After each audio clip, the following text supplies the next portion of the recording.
Ta admiti el Bureau of Fire Protection que na 17 truck de bombero tienen na diferentes estación, falta pa siempre para responde y servir con el grande población del ciudad.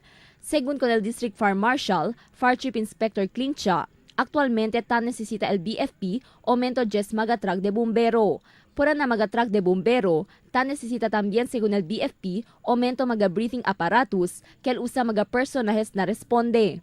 Falta kita about 10 fire trucks. Si kung talang to 1 fire truck is to 28,000 population, tiene pa kita deficit of about 10 fire trucks.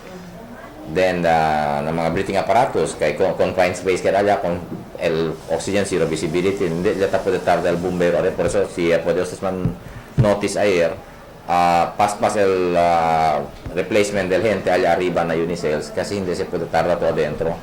Nitrogenous waste, ese tali todo component de la mga chemicals o sa mga plastic materials sa pwede tumang inhale.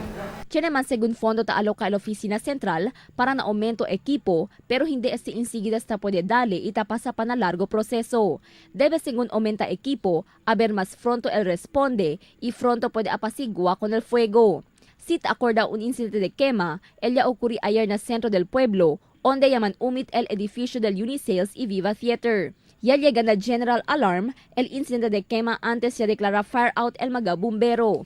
Yan declare kita general alarm, baka pensa, those building lang general alarm, no? You might wonder na, pero yan mira kita el proximity to other buildings, pati commercial area hindi to dapat man relax to, hindi to man kuhan man sa no to fire trucks. It's better to be kuhan gayot sure ya to be certain na nisita to mucho to truck. Yan cansa na 15 millones de pesos el valor de destrozo na propiedad.